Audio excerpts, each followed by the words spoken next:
Hello बच्चों, welcome back my channel. कैसे हैं आप सब लोग। आज की वीडियो में मैं आप लोग के लिए जो बिहार स्टेट में एग्जाम्स होने वाले डेट्स आ गई हैं आप लोग के एग्जाम की, उसके लिए प्रैक्टिस सेट लेकर के आई हूँ। जिन बच्चों का कॉमर्स सब्जेक्ट है, पेपर सेकंड में कॉमर्स है आपका, तो उनके लिए प्रैक्टिस सेट में लेकर के आई हूँ, जिससे आपकी अच्छे से हेल्प हो जाए और जो भी आपने पढ़ा है उसको आप रिवाइज भी कर लें। तो वीडियो शुरू करने से पहले अगर आपने चैनल को सब्सक्राइब नहीं किया है तो इसी तरह की और वीडियोस के लिए चैनल को जल्दी से सब्सक्राइब कर दीजिए और नोटिफिकेशन बेल को भी जरूर ऑन कर दीजिएगा और वीडियो को लाइक कर दीजिए, फ्रेंड्स के साथ शेयर भी करना है। चलिए शुरू करते हैं। इसमें जो फर्स्ट क्वेश्चन ले रहे हैं वो हो जाएगा debit the receiver and credit the giver, this rule is applicable to. पाने वाले को ऋणी एवं देने वाले को धनी, ये नियम लागू होगा। तो आपने पढ़ा होगा फाइनेंशियल अकाउंटिंग में जो अकाउंट्स होते हैं तीन तरह के होते हैं, पर्सनल, नॉमिनल और रियल अकाउंट होते हैं। तो उसमें जो हम पोस्टिंग कर रहे होते हैं, जो एंट्रीज कर रहे होते हैं, उसके कुछ रूल्स होते हैं। तो वही रूल्स के में यहाँ पर आपसे पूछा है कि अगर रिसीवर को डेबिट कर रहे हैं और जो गिवर होगा उसको हम क्रेडिट कर रहे हैं, तो ये रूल जो होगा वो किस अकाउंट में एप्लीकेबल होता है। पर्सनल अकाउंट व्यक्तिगत खाता, नॉमिनल अकाउंट अवास्तविक खाता, रियल अकाउंट वास्तविक खाता, या फिर बी और सी दोनों में। तो यहाँ पर जो रिसीवर को यानी कि जो प्राप्त कर रहा है वो ऋणी हो जाएगा और जो दे रहा है वो धनी हो जाएगा। ये रूल लगता है व्यक्तिगत खाते में, पर्सनल अकाउंट में। करेक्ट आंसर हो जाएगा आपका ऑप्शन ए, पर्सनल अकाउंट। ये रूल तो पर्सनल अकाउंट का हो गया कि जो रिसीवर होगा वो डेबिट हो जाएगा और जो गिवर होगा वो क्रेडिट हो जाएगा। अगर हम बात रियल अकाउंट की करें तो वहाँ पर जो भी चीज़ें आ रही होती हैं, जो भी एसेट्स आ रही होती हैं वो डेबिट हो जाती हैं और जो भी जा रही होती हैं वो क्रेडिट हो जाएंगी। अगर नॉमिनल अकाउंट की बात करें तो वहाँ पर क्या होता है, जितने भी एक्सपेंसेस और लॉसेस होते हैं, जो भी हमारे व्यय हो रहे हैं, हानियाँ हो रही हैं, वो सब डेबिट हो जाती हैं और जो भी आय होगी या फिर जो लाभ होते हैं वो सब क्रेडिट हो जाते हैं। तो ये तीनों अकाउंट्स के आपके रूल्स हो जाएंगे अकाउंटिंग करने के, एंट्रीज करने के। नेक्स्ट क्वेश्चन है, under FIFO method stocks are shown at. FIFO विधि के अंतर्गत रहतिया दिखाया जाएगा। तो फीफो मेथड है क्या, तो इसको एक्सप्लेन करें तो first in first out method है। किसमें हम लोगों ने पढ़ा था, जो कॉस्ट अकाउंटिंग थी, कॉस्ट अकाउंटिंग में हम लोगों ने पढ़ा था कि फीफो मेथड है, लीफो है, हीफो है, ये सारे मेथड्स वहाँ पर हमने निकालना सीखा था। तो इसका रूल क्या होता है, फर्स्ट इन फर्स्ट आउट, जो पहले आता है उसे पहले ही इशू भी किया जाएगा। अब आते हैं क्वेश्चन की तरफ कि क्वेश्चन क्या कह रहा है कि इसके अंतर्गत रहतिया जो होता है वो किस मूल्य पर दिखाया जाता है।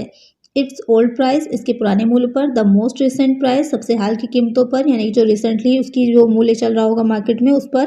थर्ड हो जाएगा द एवरेज प्राइसेस, औसत मूल्य पर। डी ऑप्शन है ऑल ऑफ द अबव, उपरोक्त सभी पर। तो जो फीफो मेथड होता है तो उसका रूल क्या हो जाता है, जो सामग्री, जो मटेरियल पहले आता है उसे पहले ही हम इशू भी कर देते हैं। वहाँ पर जो लास्ट में रहतिया बचता है, स्टॉक में बचता है हमारा, तो वो जो मूल्य होगा वो करेंट का बिल्कुल प्राइस होता है। जो मार्केट में चल रही होती हैं इस टाइम कीमतें, वही कीमतें होती हैं। तो यहाँ पर करेक्ट आंसर होगा option B, the most recent prices. Next question है, bonus given to employees is recorded in.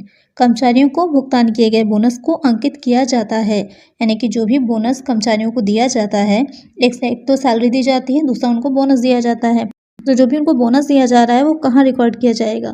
Trading account, व्यापारिक खाते में, प्रॉफिट एंड लॉस अकाउंट, लाभानी खाते में, profit and loss appropriation account, लाभानी नियोजन खाते में, नन ऑफ द अबव, उपरोक्त में से कोई नहीं। तो जो भी बोनस दिया जाएगा, तो आपको पता होगा जो एक्सपेंसेस होते हैं डायरेक्ट इनडायरेक्ट दो तरह के होते हैं। जो डायरेक्ट एक्सपेंसेस होते हैं वो सारे किस में दिखाए जाते हैं, ट्रेडिंग अकाउंट में। और जितने भी इनडायरेक्ट एक्सपेंसेस होंगे वो सब कहाँ जाएंगे, प्रॉफिट एंड लॉस अकाउंट में। जो हमारा ट्रेडिंग अकाउंट से प्रॉफिट निकल के आता है वो ग्रॉस प्रॉफिट होता है और जो हमारा प्रॉफिट एंड लॉस अकाउंट से प्रॉफिट निकल के आता है वो नेट प्रॉफिट हो जाता है। तो यहाँ पर जो बोनस होगा वो हम प्रॉफिट एंड लॉस अकाउंट में दिखाते हैं, लाभानी खाते में। करेक्ट आंसर यहाँ पर होगा ऑप्शन बी। नेक्स्ट क्वेश्चन है, which is not A current liability in the following. निम्नलिखित में से कौन चालू दायित्व नहीं है। क्वेश्चन में आपसे पूछ रहा है, कुछ ऑप्शंस दे रखे हैं चार जो आपकी, उसमें से आपको ये बताना है कि कौन सी करंट लायबिलिटी नहीं है। तो यहाँ पर दो तरह के एसेट्स आपकी मेनली जो फिक्स्ड एसेट हैं और करंट आपकी एसेट हो जाती हैं, या करंट लायबिलिटी और फिक्स्ड लायबिलिटी हो जाती हैं। तो यहाँ पर कौन सी चालू दायित्व नहीं है या चल दायित्व नहीं है। बैंक अधिविकर्ष, ये भी आप लोग का चालू दायित्व ही होता है, चल दायित्व होता है। डूबा ऋण हेतु प्रावधान, प्रोविजन फॉर बैड डेट, से भी शोधनीय ऋण पत्र, जो शोधनीय ऋण पत्र होते हैं तो वो आपके चालू दायित्व नहीं होते हैं, करंट लायबिलिटी नहीं होंगे, या आपके लॉन्ग टर्म लायबिलिटी होते हैं, दीर्घकालीन होते हैं। तो यहाँ पर करेक्ट आंसर हो जाएगा ऑप्शन सी, शोधनीय ऋण पत्र। अब अगर हम बात करें, एक बार क्विकली देख लेते हैं कि करंट एसेट और करंट लायबिलिटी में क्या क्या चीज़ें आएंगी। तो करंट एसेट जो होती है तो वहाँ पर कैश इन हैंड है, cash at bank, marketable securities, short term investment, debtors, bills receivables, stock है, अकॉर्ड इनकम है, प्रीपेड एक्सपेंसेस, ये सब हमारी हो जाती हैं करंट एसेट। और अगर हम बात करें जो करंट लायबिलिटी है तो क्रेडिटर्स हैं, बिल्स पेएबल हैं, लायबिलिटीज़ फॉर टैक्सेस हैं, आउटस्टैंडिंग एक्सपेंसेस हैं, बैंक ओवरड्राफ्ट है, प्रपोज डिविडेंड है और भी चीज़ें इसमें आ जाएंगी। तो ये सब हो जाती हैं हमारी करंट लायबिलिटी। तो अगर क्वेश्चन आपसे पूछता है कि करंट एसेट या करंट लायबिलिटी के बारे में तो आप आसानी से उसका आंसर दे सकते हैं। नेक्स्ट क्वेश्चन है salary due is included in preferential creditors in case of presidency town insolvency act to extent of किस सीमा तक लिपिक को देय वेतन प्राधिकार लेनदारों में शामिल किया जाता है। प्रेसिडेंसी टाउन दिवालिया अधिनियम की दशा में ₹300 पर एम्प्लॉयज़, ₹100 पर एम्प्लॉयज़, ₹20 पर एम्प्लॉयज़, ₹500 पर एम्प्लॉयज़। तो जो दिवालिया अधिनियम आपने पढ़ा होगा इंसॉल्वेंसी एक्ट, तो वहाँ पर दो तरह के अधिनियम पास हुए थे। एक हो जाता है प्रेसिडेंसी टाउन दिवालिया अधिनियम, दूसरा हो जाता है प्रोविंशियल इंसॉल्वेंसी एक्ट यानी कि प्रांतीय दिवालिया अधिनियम। तो दोनों के ही क्या है रूल्स थोड़े से अलग अलग हैं, उनका क्षेत्र भी अलग है।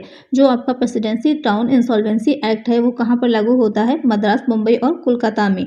इसके अलावा बाकी सभी जगहों पर कौन सा एक्ट चलता है पूरे भारत में, प्रोविंशियल इंसॉल्वेंसी एक्ट, प्रांतीय दिवालिया अधिनियम। तो यहाँ पर जो क्वेश्चन आपसे पूछ रहा है यहाँ पर आपको प्रेसिडेंसी टाउन्स अधिनियम की दशा में बताना है। तो उस दशा में क्या होता है जो क्लर्क के लिए है वो 300 और जो सेवक व मजदूर होगा उसके लिए 100 से अधिक को प्रेफरेंशियल में शामिल नहीं किया जाएगा। यानी कि 300 तक ही एक क्लर्क का जो वेतन होगा वो प्रेफरेंशियल में माना जाता है। तो यहाँ पर करेक्ट आंसर हो जाएगा ऑप्शन ए। इस तरह के क्वेश्चन में सबसे पहले ध्यान दिया करिए कि किस अधिनियम के अंतर्गत कह रहा है और उसके नियम या शर्तें क्या होंगी। तो करेक्ट आंसर है ऑप्शन ए। नेक्स्ट क्वेश्चन है under which act taxes due to the government और प्रेफरेंशियल लायबिलिटी, सरकार को कर की पूरी राशि किस अधिनियम के अंतर्गत प्राधिकारी दायित्व होती है। यानी कि गवर्नमेंट को आपको किसी तरह का कोई जो है कर देना है, कोई टैक्स चुकाना है, तो वहाँ पर पूछ रहा है कि दोनों ही जो अधिनियम आपके प्रोविंशियल है, दूसरा हो जाएगा प्रेसिडेंसी, तो दोनों में ही किस सीमा तक वो प्रेफरेंशियल लायबिलिटी मानी जाती है। तो दोनों ही आपके जो एक्ट होंगे प्रोविंशियल हो चाहे प्रेसिडेंसी हो, गवर्नमेंट को कुछ भी आपको देना है तो वो क्या होगा, गवर्नमेंट सबसे पहले आपसे वसूल करेगी, वो छोड़ेगी तो है नहीं। तो वही चीज़ है कि दोनों ही एक्ट आपके चल रहे हों तो उन दोनों कंडीशन में ही जो सरकार को कर की राशि देनी होगी वो प्रेफरेंशियल मानी जाती है, प्राधिकार दायित्व माना जाएगा। यहाँ पर करेक्ट आंसर हो जाएगा option C, both A and B. Next question है under Presidency town insolvency Act 1909 salary due to a clerk is a preferential liability to the extent of. Presidency Town दिवालिया अधिनियम 1909 के अंतर्गत एक क्लर्क का बकाया वेतन किस सीमा तक प्राधिकारी दायित्व होता है। ₹200, ₹100, ₹20, ₹300। इसी तरह के क्वेश्चन अभी मैंने कराया है आप लोगों को, तो अब इसका आंसर जल्दी से मुझे कमेंट करिए कि इसका करेक्ट आंसर क्या है।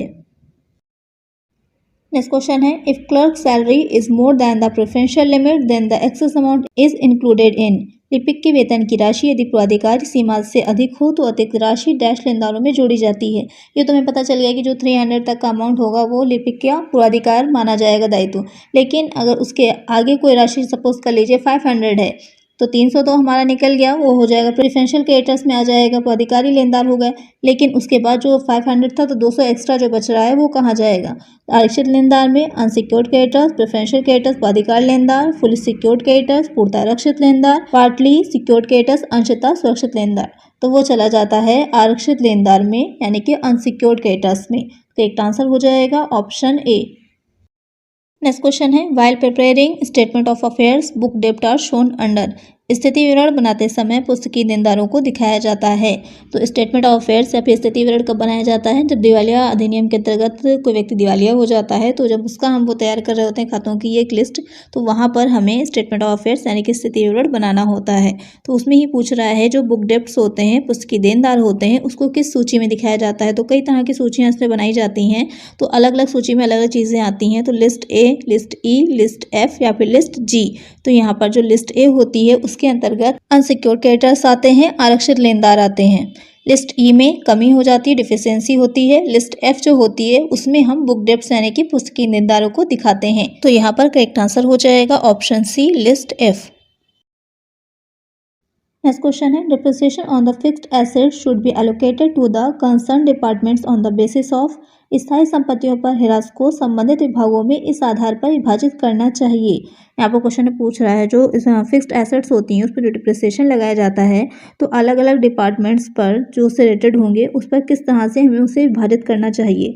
Weight of the fixed asset स्थायी संपत्तियों के भार के आधार पर, value of the fixed assets स्थायी संपत्तियों के मूल्य के आधार पर, space occupied by the fixed assets, स्थायी संपत्तियों द्वारा घेराव के आधार पर, नन ऑफ द अबव, इनमें से कोई नहीं। तो जो भी डिप्रिसिएशन चार्ज किया जाता है वो उनके जो डिपार्टमेंट्स होंगे उनमें किस बेसिस पर डिवाइड करेंगे, तो वो हो जाता है स्थायी संपत्तियों का मूल्य, value of the fixed assets. तो करेक्ट आंसर हो जाएगा ऑप्शन बी। नेक्स्ट क्वेश्चन है, goods supplied by head office but not received by branch till the closing date is called. प्रधान कार्यालय द्वारा भेजा गया अंतिम तिथि तक शाखा को प्राप्त न हुआ माल कहलाता है। यानी कि जो हेड ऑफिस था उसने तो जो गुड्स थे वो सप्लाई कर दिए हैं ब्रांच को, लेकिन जो क्लोजिंग डेट थी ब्रांच की उस डेट तक वहाँ पर वो जो गुड्स थे वो नहीं पहुँचे हैं, वो रिसीव ब्रांच को नहीं हुए। तो इस तरह का जो गुड्स होंगे वो क्या कहलाते हैं? गुड्स इन ट्रांजिट मार्गस्थ माल, लॉस इन ट्रांजिट मार्गस्थ हानि, गुड्स रिटर्न बाय ब्रांच शाखा द्वारा वापस किया गया माल, प्रॉफिट इन ट्रांजिट मार्गस्थ लाभ। तो इस तरह के जो गुड्स होंगे जो कि रास्ते में ही हैं, अभी ब्रांच को रिसीव नहीं हुए, वो कहलाते हैं। नाम से ही क्लियर हो रहा है, मार्गस्थ माल, मार्ग में जो माल होगा, गुड्स इन ट्रांजिट। तो करेक्ट आंसर हो जाएगा ऑप्शन ए। नेक्स्ट क्वेश्चन है, in case of foreign branches the remittances to and from head office should be converted at. विदेशी शाखाओं की दशा में प्रधान कार्यालय को एवं भेजे गए रोकड़ को परिवर्तित किया जाना चाहिए। तो यहाँ पर क्वेश्चन पूछ रहा है, क्योंकि जैसे आपने पढ़ा होगा ब्रांच अकाउंट, तो वहाँ पर कई, क्योंकि आज के टाइम में जो बिजनेस हम लोग बाहर निकल के भी कर रहे हैं, तो फॉरेन में भी, विदेशों में भी अपनी ब्रांचेस होती हैं, शाखाएं होती हैं। तो ऐसी दशा में क्या होता है कि जो हम अपने अकाउंट्स रख रहे हैं और जो हमारी ब्रांच जो विदेश में है, फॉरेन कंट्री में, वो भी अपने यहाँ अकाउंट्स जो रख रही है अपने, तो उसकी जो मुद्रा होती है, जो मनी होती है, उसमें चेंजेस होते हैं। जैसे हमारे यहाँ रुपया चलता है, इंडिया में रुपीस चलता है, लेकिन अगर अमेरिका की बात करें तो वहाँ पर डॉलर चलता है। इसी तरह अलग अलग कंट्रीज़ में उनकी जो करेंसी है वो अलग अलग है। तो वहाँ पर क्या होगा कि उस करेंसी में चेंजेस हो जाते हैं, जिसकी वजह से प्रॉब्लम्स होती हैं। तो वहाँ पर जब हम उसको परिवर्तित करेंगे अपने आय की मुद्रा में, तो वहाँ पर कौन सा मूल्य होना चाहिए, यही आपका क्वेश्चन आपसे पूछ रहा है। ए हो जाएगा ओपनिंग रेट प्रारंभिक दर से, क्लोजिंग रेट अंतिम दर, actual rate at which the remittances were made वास्तविक दर से जिस पर रोकड़ भेजा गया, या फिर एवरेज रेट औसत दर। तो ऐसी दशा में हमें वो वाला प्राइस लेना चाहिए जिस पर एक्चुअल जो उसकी रेट होती है, जिस पर कि वो भेजा गया था, उस रेट पर ही क्या होता है, परिवर्तित किया जाता है। तो करेक्ट आंसर है यहाँ पर ऑप्शन सी। नेक्स्ट क्वेश्चन है, in case of independent branch, branch account maintain by head office is of the nature of. स्वतंत्र शाखा की दिशा में प्रधान कार्यालय द्वारा बनाया गया शाखा खाता इस प्रकृति का होता है।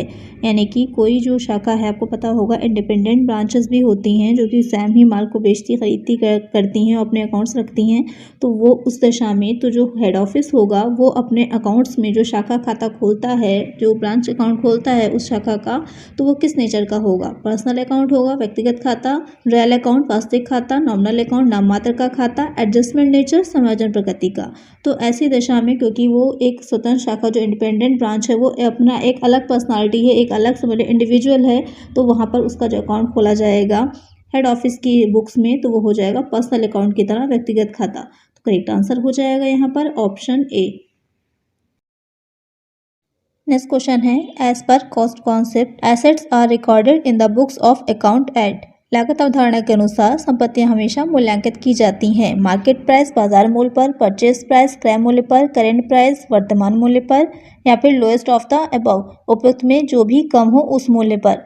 तो जो लागत अवधारणा होगी उसके अनुसार जो संपत्तियां होती हैं वो हमेशा क्रय मूल्य यानी कि जो परचेज प्राइस होता है, उनकी ओरिजिनल कॉस्ट होती है, उस पर ही मूल्यांकित की जाती हैं, रिकॉर्ड्स में दिखाई जाती हैं। तो करेक्ट आंसर है यहाँ पर ऑप्शन बी, परचेज प्राइस, या फिर अगर ओरिजिनल कॉस्ट दे रखी हो आंसर में आपके तो वो रहेगा। नेक्स्ट क्वेश्चन है, accounting standard 19 is related with. लेखांकन मानक 19 का संबंध है लीजेस पट्टे से, इंटेंगिबल एसेट अमूर्त संपत्तियों से, इन्वेस्टमेंट विनियोग से, कैश फ्लो नगद प्रवाह से। तो क्वेश्चन पूछ रहा है जो अकाउंटिंग स्टैंडर्ड 19 है, आपकी बुक में बहुत सी स्टैंडर्ड्स दे रखे होंगे, तो एक बार देख लीजिएगा, कुछ इंपॉर्टेंट है, एग्जाम में पूछ सकता है। तो जो आपका अकाउंटिंग स्टैंडर्ड AS 19 है वो रिलेटेड हो जाएगा लीजेस से, यानी कि पट्टे से। तो करेक्ट आंसर हो जाएगा option A. The most rigorous test of liquidity is. तरलता की सबसे कड़ी जांच होती है, यानी कि आपने जो रेशियो एनालिसिस मैनेजमेंट अकाउंटिंग में प्रबंधकीय लेखांकन जो है उसमें जो रेशियो एनालिसिस पढ़ा था, अनुपात विश्लेषण, तो वहाँ पर हमने लिक्विडिटी रेशियो भी पढ़े थे। तो उसी से रिलेटेड आपका क्वेश्चन है कि जो लिक्विडिटी की सबसे अच्छी जांच या सबसे कड़ी जांच होती है तो कौन से अनुपात से, कौन से रेशियो से होती है? करेंट रेशियो से, चालू अनुपात जो हो जाएगा, एब्सोल्यूट लिक्विड रेशियो पूर्ण तरलता अनुपात, क्विक रेशियो, तरल अनुपात, नन ऑफ द अबव, उपयुक्त में से कोई नहीं। तो जो सबसे ज़्यादा कड़ी जांच होती है, सबसे पहले हम लोग जो लिक्विडिटी रेशियो निकालते हैं तरलता अनुपात, तो उसमें जो पहला हम लोग रेशियो निकालते हैं करंट रेशियो निकालते हैं, चालू अनुपात। क्या हो जाता है formula? Current asset upon current liability. Current asset और करंट लायबिलिटीज़ में कौन कौन सी चीज़ें आती हैं? तो जो पहला प्रैक्टिस सेट मैंने अपलोड किया था उसमें मैंने आप लोग को एक क्वेश्चन था, वहाँ पर क्लियर बताया था कि कौन सी करंट एसेट्स हैं हमारी और कौन सी करंट लायबिलिटीज़ होती हैं। तो वो हो जाएगा, उसमें रख करके फॉर्मूले में हम करंट रेशियो निकाल लेते हैं, तो उससे हमें तरलता की जांच तो हो जाती है। लेकिन यहाँ पर जो कह रहा है क्वेश्चन में आपसे कि कड़ी जांच होती है, तो कड़ी जांच किस में होती है? जब हम पूर्ण तरलता अनुपात निकालते हैं, एब्सोल्यूट लिक्विड रेशियो जब निकालते हैं, तो वहाँ पर जो करंट हमारी एसेट होती हैं उसमें से भी कुछ चीज़ें लेस कर दी जाती हैं, तो हमारी क्या निकल आती हैं? लिक्विड एसेट निकल के आती हैं। कौन सी चीज़ें हो जाती हैं? आप लोग का स्टॉक हो जाएगा, प्रीपेड एक्सपेंसेस होते हैं वो लेस कर दिए जाते हैं, और आपका निकल कर क्या जाती है? Liquid asset. तो इससे जो अनुपात निकलता है हमारा वो हो जाता है एब्सोल्यूट लिक्विड रेशियो, पूर्ण तरलता अनुपात। और यही अनुपात क्या हो जाता है? तरलता की सबसे कड़ी जांच होती है। तो करेक्ट आंसर यहाँ पर हमारा हो जाएगा option B, absolute liquid ratio, पूर्ण तरलता अनुपात। नेक्स्ट क्वेश्चन है, which of the following is not a basic principle of accounting? निम्न में से कौन सा लेखांकन का आधारभूत सिद्धांत नहीं है? तो आपने पढ़े होंगे, जो अकाउंटिंग, फाइनेंशियल अकाउंटिंग पढ़ी होगी, तो स्टार्टिंग में ही कुछ आप लोग के प्रिंसिपल्स दे रखे हैं जिसके बेसिस पे अकाउंटिंग काम करती है, या लेखांकन जिसके बेसिस पे होता है। तो उसमें जो आपके फंडामेंटल कहिए या फिर कहिए बेसिक प्रिंसिपल्स जो हैं उसमें से कौन सा नहीं है? प्रिंसिपल ऑफ एक्सपेंसेस, व्ययों का सिद्धांत, प्रिंसिपल ऑफ फुल डिस्क्लोजर, पूर्व प्रकटीकरण का सिद्धांत, प्रिंसिपल ऑफ हिस्टोरिकल कॉस्ट, ऐतिहासिक लागत का सिद्धांत, principle of cost and benefit, लागत एवं लाभ का सिद्धांत। तो यहाँ पर जो व्ययों का सिद्धांत है, प्रिंसिपल ऑफ एक्सपेंसेस, इसमें क्या होता है कि जो वस्तुएं और सेवाएं होती हैं, जो भी आपकी प्रोडक्ट्स होंगी या जो भी जो सर्विसेज दी जा रही हैं, उनकी जो डायरेक्ट कॉस्ट होती है, प्रत्यक्ष लागत होती है, उसको व्यय माना जाता है। अदत्त व्ययों को भी व्यय माना जाता है, और स्टैंडिंग एक्सपेंसेस भी होते हैं, उनको भी हम व्यय मान लेते हैं। ये भी आधारभूत सिद्धांत है लेखांकन का। प्रिंसिपल ऑफ फुल डिस्क्लोजर, पूर्व प्रकटीकरण का सिद्धांत, ये भी क्या है? आपका जो लेखांकन के आधारभूत सिद्धांत है उसमें आता है। इसमें क्या रहता है कि लेखांकन में पूरी ही ऑनेस्टी रखनी चाहिए, पूरी निष्पक्षता रखनी चाहिए, और लेखांकन ऐसा होना चाहिए जो सारी ही चीज़ों को, बुक्स में जो भी बिजनेस है उसकी पूरी ही स्थिति को दर्शाता हो। तो इसमें क्या रहता है कि जो भी चीज़ें हमने लेखांकन में यूज़ करी हैं, जैसे कि ह्रास की विधि, कौन सा डिप्रिसिएशन का मेथड हमने यूज़ किया है, अगर उसमें कोई चेंजेस किए हैं, कैसे हम स्टॉक का वैल्यूएशन कर रहे हैं, मूल्यांकन कर रहे हैं, उसमें जो भी परिवर्तन है या जो भी संभावित दायित्व होते हैं, उन सबको बैलेंस शीट में नीचे एक टिप्पणी के तौर पर, एक नोट्स के तौर पर दिखा देना चाहिए, जिससे कि जो व्यवसाय है, बिजनेस है, वो पूरी तरह से बिजनेस की स्थिति को दर्शाए। नेक्स्ट है प्रिंसिपल ऑफ हिस्टोरिकल कॉस्ट, ऐतिहासिक लागत का सिद्धांत। तो ये भी जो है आपका लेखांकन का आधारभूत सिद्धांत है, बेसिक प्रिंसिपल है। इसमें क्या रहता है? एसेट्स को कॉस्ट प्राइस पर ही बुक्स में दिखाया जाता है, चाहे बाजार मूल्य बढ़े या घटे, उससे कोई मतलब नहीं होता, लेकिन जो कॉस्ट प्राइस है उसी पर ही हम एसेट्स को दिखाते हैं बुक्स में। तो ये हो जाएंगे आपके तीनों ही आधारभूत सिद्धांत। कौन सा नहीं होगा? Principle of cost and benefit, लागत एवं लाभ का सिद्धांत। ये जो सिद्धांत है वो आपका बेसिक सिद्धांत नहीं है, आधारभूत नहीं है, ये लेखांकन के परिवर्तनशील सिद्धांतों में आता है। तीन तरह के मेनली आपके दे रखे हैं जो लेखांकन के सिद्धांत हैं। जो फर्स्ट है वो आधारभूत संकल्पना या अवधारणाएं दे रखी हैं, सेकंड में लेखांकन के आधारभूत सिद्धांत है, और थर्ड क्या है? लेखांकन की परिवर्तनशील सिद्धांत है। जो आपका लागत एवं लाभ का सिद्धांत है, ये सिद्धांत लेखांकन का परिवर्तनशील सिद्धांत है। तो यहाँ पर करेक्ट आंसर क्या हो जाएगा? Option D, principle of cost and benefit, लागत एवं लाभ का सिद्धांत। आई होप आपको अच्छे से समझ में सारे सिद्धांत आ गए होंगे। नेक्स्ट क्वेश्चन लेते हैं। नेक्स्ट क्वेश्चन है, zero based budgeting was first used in, शून्य आधार बजट सबसे पहले प्रयोग में लाया गया। तो आपने बजटिंग पढ़ी होगी, बजट पढ़ा होगा, तो बजट के कई तरह के होते हैं, बहुत से प्रकार होते हैं, जैसे कि जीरो बजट हो जाता है आपका, फ्लेक्सिबल बजट होता है, कैश बजट होता है, मास्टर बजट होता है, डिपार्टमेंटल बजट्स होते हैं, अलग अलग तरह के होते हैं, सेल्स बजट होगा, परचेस बजट होता है, अलग अलग तरह के बजट होते हैं। तो यहाँ पर आपसे पूछा है जो शून्य आधार बजट होता है सबसे पहले कहाँ पर प्रयोग किया गया था या कहाँ पर प्रयोग में लाया गया था? तो जो शून्य बजट था वो सबसे पहले यूनाइटेड स्टेट्स ऑफ अमेरिका, संयुक्त राज्य अमेरिका में प्रयोग में लाया गया था या सबसे पहले यूज़ किया गया था। करेक्ट आंसर हो जाएगा ऑप्शन ए। इसमें क्या रहता है कि हम शून्य आधार बजटिंग में मेनली जो बजटिंग की जाती है तो जो पहले के हमारे बजट होते हैं उनको ध्यान में रख करके उन्हीं से आंकड़े देखे जाते हैं कि किस मद में किस आइटम्स में हमने कितना ज़्यादा एक्सपेंसेस किए हैं, कितनी हमें इनकम हुई है। तो उससे थोड़ा हमें एक अंदाज़ा लग जाता है, क्योंकि जो बजट बनाते हैं वो फ्यूचर के लिए ही तो बनता है। पहले के जो आगे करने वाले हैं उसी के लिए तो अपना बजट निर्धारित करते हैं कि इतनी हमारे एक्सपेंसेस होंगे, इसके लिए हमें इतनी इनकम की आवश्यकता होगी। तो वही चीज़ है, लेकिन जब ज़ीरो बजट की बात हम कर रहे होते हैं तो हम प्रीवियस कुछ भी नहीं देखते, हम सब कुछ ज़ीरो मान लेते हैं और ज़ीरो मान कर हम सोचते हैं कि हमें ये कार्य करना है तो हमारी क्या इसमें एक्सपेंसेस होंगे और कहाँ से हमें इनकम आएगी। हम पुराना कुछ भी नहीं देखते, तो वो हो जाता है ज़ीरो बेस्ड बजट। तो इसमें करेक्ट आंसर हो जाएगा option A, United States of America. Next question लेते हैं। नेक्स्ट क्वेश्चन है, Indian accounting standards are issued by, भारतीय लेखांकन मानकों को जारी करता है। तो आपने पढ़ा होगा जो अकाउंटिंग स्टैंडर्ड्स होते हैं कुछ आपके अंतर्राष्ट्रीय हैं और कुछ भारतीय हैं। तो यहाँ पर जो क्वेश्चन पूछ रहा है ध्यान दीजिएगा, वो भारतीय लेखांकन मानक की बात कर रहा है कि वो किसके द्वारा जारी किए जाते हैं या कौन उन्हें इशू करता है। Reserve bank of India, central government केंद्रीय सरकार, स्टेट गवर्नमेंट राज्य सरकार, institute of chartered accountants of India, भारतीय चार्टर्ड लेखाकार संस्थान, जिसे आप शॉर्ट में ICAI भी बोलते हैं। तो जो भारतीय लेखांकन मानक होते हैं, क्लियर कट क्वेश्चन है, ना रिजर्व बैंक जारी करेगा, ना केंद्र सरकार, ना ही राज्य सरकार। कौन जारी करेगा? भारतीय चार्टर्ड लेखाकार संस्थान ICAI, institute of chartered accountants of India. Correct answer हो जाएगा ऑप्शन डी। नेक्स्ट क्वेश्चन है, वेरिफिकेशन ऑफ एसेट्स इंक्लूड्स, संपत्तियों के सत्यापन में सम्मिलित है। आपने पढ़ा होगा ऑडिटिंग में संपत्ति एवं दायित्वों का सत्यापन एवं मूल्यांकन, verification and valuation of assets and liabilities. तो सत्यापन और मूल्यांकन दो चीज़ें होती हैं, भी हम डिस्कस करेंगे इस पर। पहले क्वेश्चन देख लेते हैं कि संपत्तियों के सत्यापन में सम्मिलित है कि कौन कौन सी चीज़ें जो हैं वो संपत्तियों के सत्यापन में आती हैं। पहला हो जाएगा फिजिकल वेरिफिकेशन ऑफ एसेट्स, संपत्तियों का भौतिक निरीक्षण, verification of proper value of assets, संपत्तियों के उचित मूल्य का सत्यापन, verifying the answer and free from any charge, ये सत्यापित करना कि संपत्ति प्रभार से मुक्त है। ऑल ऑफ द अबव, उपयुक्त सभी। तो क्वेश्चन में आपसे क्या पूछ रहा है कि संपत्तियों के सत्यापन में क्या सम्मिलित है। तो सबसे पहले हम यही समझ लें कि संपत्तियों का सत्यापन क्या है, तो क्लियर हो जाएगा कि उसमें कौन कौन सी चीज़ें आती हैं।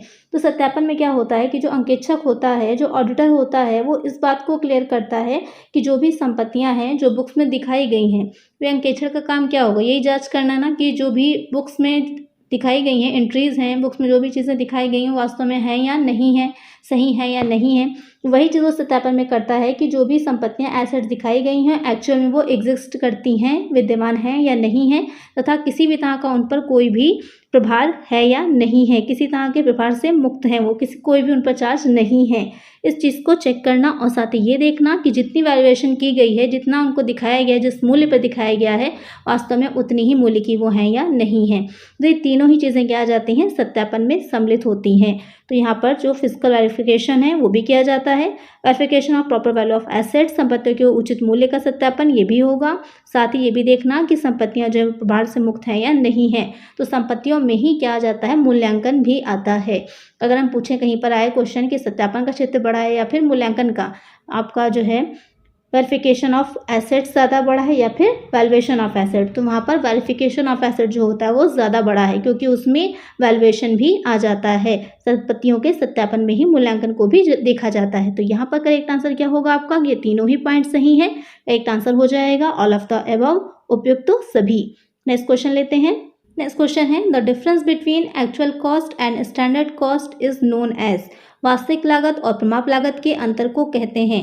तो दो तरह की लागतें यहाँ पर पूछी हैं आपसे, एक एक्चुअल कॉस्ट बता रखी है, यानी कि किसी भी वस्तु की, किसी भी एसेट की जो एक्चुअल में कॉस्ट है, और दूसरी प्रमाप लागत है, जो हम वस्तु बना रहे होते हैं, जो प्रोडक्ट हम बना रहे हैं। तो एक हम पहले खुद भी अनुमान करते हैं कि एक अंदाज़ा लगाया जाता है, कुछ स्केल भी अलग से दे रखी हैं, एक किस तरीके से स्टैंडर्ड निर्धारित किए जाते हैं। तो स्टैंडर्ड कॉस्ट एक हमने डिसाइड कर ली कि इस वस्तु को बनाने में इतनी हमारी आएगी, लेकिन वास्तव में उसको बनाने में कितनी कॉस्ट हमारी आई। तो दोनों के बीच का जो डिफरेंस है वो क्या होता है, प्रॉफिट, लाभ, डिफरेंशियल कॉस्ट, भेदात्मक लागत, वेरिएंस, विचरण, मार्जिन ऑफ सेफ्टी, सुरक्षा की सीमा।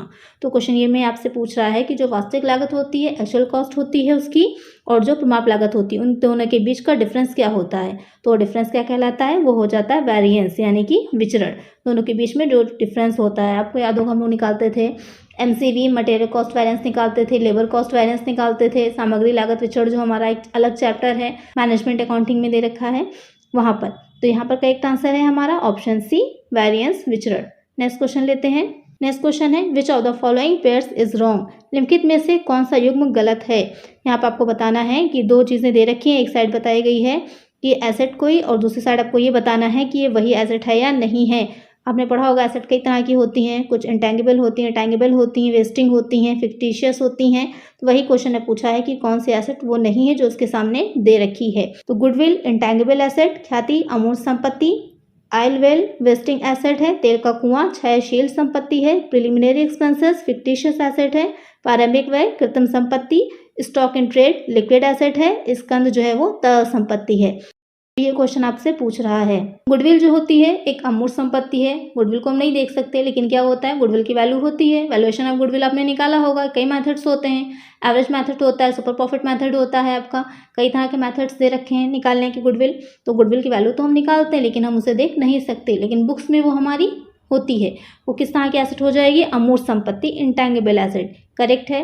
नेक्स्ट है ऑयल वेल वेस्टिंग एसेट, तेल का कुआं जो होता है वो क्षयशील संपत्ति है। क्षयशील संपत्ति या वेस्टिंग एसेट्स वो होती हैं जैसे जैसे हम उनको यूज़ करते जाते हैं उसमें उनकी जो क्वांटिटी होती है मात्रा घटती चली जाती है, कम होती जाती है।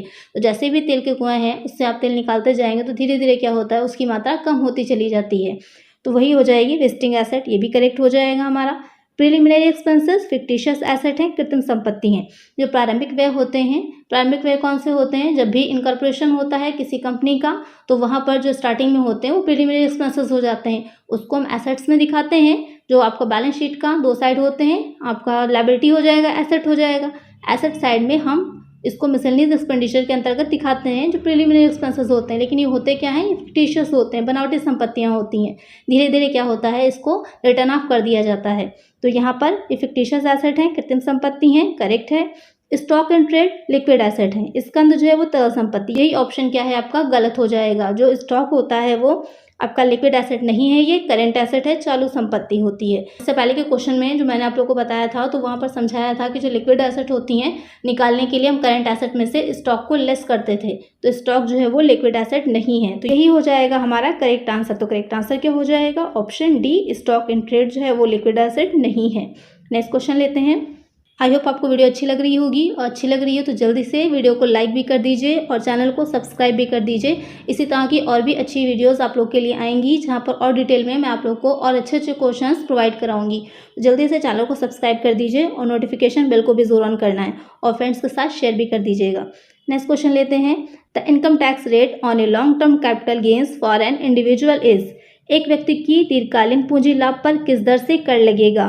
तो आपने पढ़ा होगा इनकम टैक्स में 5 हेड होते हैं। इनकम फ्रॉम सैलरी हो जाएगा, इनकम फ्रॉम हाउस प्रॉपर्टी होता है, कैपिटल गेन आता है, बिजनेस प्रोफेशन से इनकम जो होती है वो आएगा, और अदर सोर्सेज। ये 5 हेड आपके होते हैं। यहाँ पर क्वेश्चन में जो पूछ रहा है आपका दीर्घकालीन पूंजी लाभ, यानी कि जो कैपिटल गेन होती है दो तरह की होती है, शॉर्ट टर्म और लॉन्ग टर्म की। जो दीर्घकालीन हमारा होता है उस पर किस दर से टैक्स लगता है। जब आपने टैक्सेशन निकाला होगा, इनकम तुमने निकाल ली 5 हेड से, उसके बाद हम उस पर टैक्स लगाते हैं। पहले तो डिडक्शन आपकी लेस हो जाएंगी 80C से 80U तक की, उसके बाद उस पर हम टैक्स लगाते हैं। जो हम टैक्स लगा रहे होते हैं तो वहाँ पर हम जो हमारी कैपिटल गेन से होती है LTCG long term capital gain और STCG short term capital gain, तो दोनों को अलग कर लेते हैं।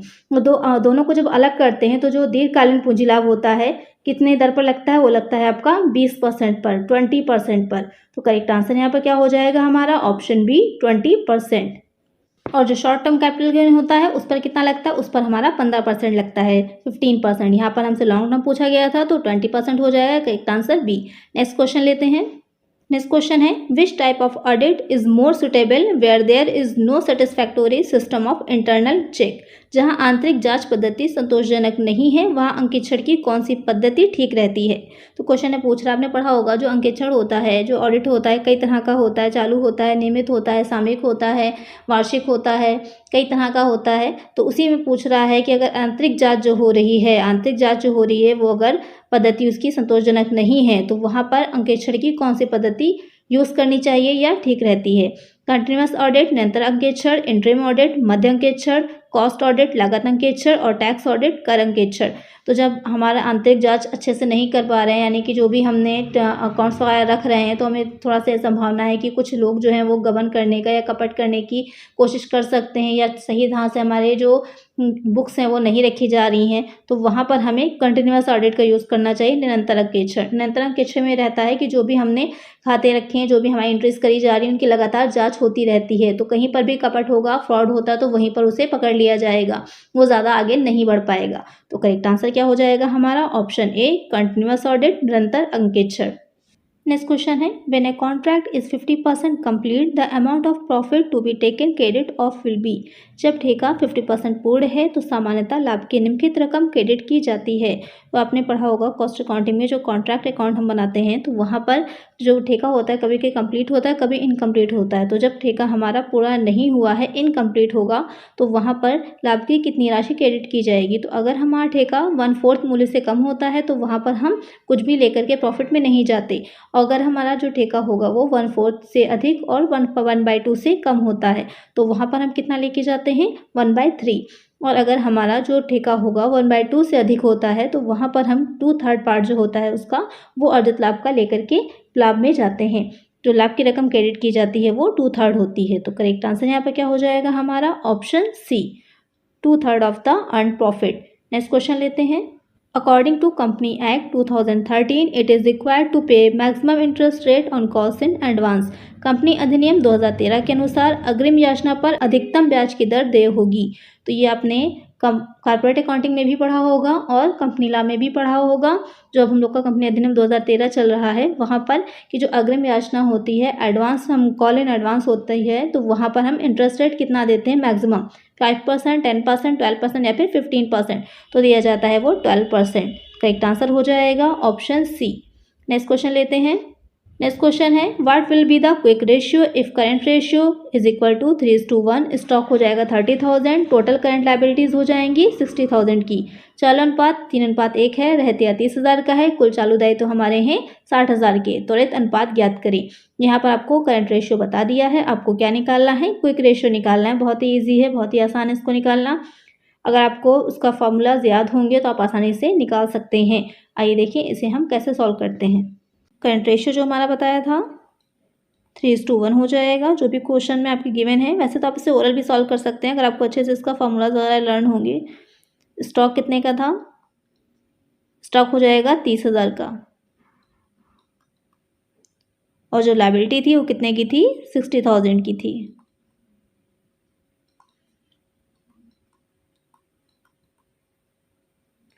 फार्मूला क्या हो जाएगा निकालने का? जो हमारा करंट रेशियो का फार्मूला था 3:1 है आपका, 3/1 कर लीजिए, equal to current asset upon current liability हम लिखते हैं।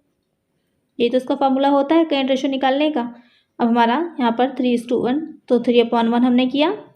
करंट एसेट हमें नहीं पता है, एक्स कर लिया हमने। करंट लायबिलिटीज हमारी जो है गिवन थी क्वेश्चन में 60,000 की, रख लीजिए। अब इसे हम क्रॉस मल्टीप्लाई करेंगे तो x हमारा बाहर आ जाएगा। कितना हो जाएगा? इसमें आप मल्टीप्लाई करिएगा तो इतना आ जाएगा 1,80,000। और x हमारा क्या है? x है हमारी करंट एसेट। तो करंट एसेट कितनी निकल के आ गई हमारी? 1,80,000 की। अब इससे अगर हमें लिक्विड एसेट निकालनी है तो लिक्विड एसेट निकालने के लिए क्या करना है? 1,80,000 में से हम स्टॉक को लेस कर देंगे। तो 1,80,000 माइनस कितना हो जाएगा? 30,000। तो हमारी लिक्विड एसेट निकल के कितनी आ जाएगी? 1,50,000 की। अब हमें लिक्विड एसेट पता चल गई, करंट लायबिलिटी हमें क्वेश्चन में ऑलरेडी दे रखी थी। अब हम अपने फॉर्मूले में रखकर इसको सॉल्व कर लेंगे। तो लिक्विड रेशियो निकालने का हमारा फॉर्मूला क्या था? लिक्विड एसेट शॉर्ट में लिख लीजिए LA, और करंट लायबिलिटी। कभी कभी इसको जो है यहाँ पर भी लिक्विड लायबिलिटी भी हम निकालते हैं। तो यहाँ पर क्वेश्चन में कुछ ऐसा है नहीं आपके, तो यहाँ पर हम करंट लायबिलिटी ही ले लेंगे। तो लिक्विड एसेट कितनी है जो भी हमने निकाली थी? कितनी? 1,50,000 की। अपॉन हो जाएगा करंट लायबिलिटी कितने की है? 60,000। इसको जब हम सॉल्व करेंगे तो कितना आ जाएगा? 2.5:1। यही हो जाएगा हमारा आंसर। अब देखते हैं हम अपना क्वेश्चन एक बार। कौन सा आंसर करेक्ट हो जाएगा आपका? 2.5:1 हमारा आया था, तो ऑप्शन बी जो हो जाएगा वो हमारा करेक्ट हो जाएगा 2.5:1। आपको समझ में आ गया होगा कि इस तरह का क्वेश्चन में हमें कैसे निकालना है। चलिए नेक्स्ट क्वेश्चन लेते हैं। नेक्स्ट क्वेश्चन है balance of share forfeiture account is shown in the balance sheet under the item अंश ऋण खाते के शेष को चिट्ठे में प्रदर्शित किया जाता है। करंट लायबिलिटीज एंड प्रोविजन, चालू दायित्व एवं प्रावधान मद के अंतर्गत, रिजर्व एंड सरप्लस संचय एवं अधिशेष मद के अंतर्गत, शेयर कैपिटल अकाउंट अंश पूंजी खाता के अंतर्गत, अनसिक्योर्ड लोन आरक्षित ऋण के अंतर्गत। तो क्वेश्चन पूछ रहा है जो आपने शेयर कैपिटल चैप्टर पढ़ा होगा कॉर्पोरेट अकाउंटिंग में, तो वहाँ पर हम फॉरफिशर अकाउंट हमारा आता है। तो जो हमारा अंश ऋण खाता होता है, फॉरफिशर अकाउंट होता है, तो उसको हम बैलेंस शीट में कहाँ पर दिखाते हैं, किसके अंतर्गत दिखाते हैं? तो वो हो जाता है हमारा रिजर्व एंड सरप्लस संचय अधिशेष मद के अंतर्गत। तो करेक्ट आंसर क्या होगा? Option B. Income tax was levied in India first by which of the following, निम्न में से किसके द्वारा भारत में सबसे पहले आयकर लगाया गया? Sir James Wilson, sir James, sir Newton, sir Lucas Pacioli. Question में पूछ रहा है कि जो इनकम टैक्स पहली बार इंडिया में लगाया गया था वो किसके द्वारा लगाया गया था? तो वो लगाया गया था सर जेम्स विल्सन के द्वारा। कब लगाया गया था? तो ये लगाया गया था 1860 में। अगर ये भी क्वेश्चन आपसे पूछता है कि प्रथम बार आयकर भारत में कब लगाया गया था, तो वो हो जाएगा 1860। कंफ्यूज मत होइएगा कि जो आपका इनकम टैक्स एक्ट है वो 1961 है, तो अगर आपके आंसर में वो दे रखा हो आपने वो लगा दिया तो गलत हो जाएगा। पहली बार जब 1857 की क्रांति हुई थी तो उसमें उस क्रांति से जो भी हानियां हुई थी उन सबको पूरा करने के लिए, उनकी पूर्ति करने के लिए 1860 में सर जेम्स विल्सन जो थे उन्होंने पहली बार भारत में आयकर इनकम टैक्स लगाया था। करेक्ट आंसर यहाँ पर हमारा क्या है? ऑप्शन ए सर जेम्स विल्सन। आज की वीडियो में इतना ही। आई होप आपको वीडियो अच्छी लगी होगी। अगर वीडियो अच्छी लगी है तो जल्दी से वीडियो को लाइक कर दीजिए और चैनल को सब्सक्राइब नहीं किया है तो जल्दी से इसी तरह के और वीडियोस के लिए चैनल को सब्सक्राइब भी कर दीजिए और नोटिफिकेशन बेल को भी जरूर ऑन कर दीजिएगा और फ्रेंड्स के साथ वीडियो को शेयर करना है। मिलते हैं नेक्स्ट वीडियो में नेक्स्ट प्रैक्टिस सेट में। Thank you.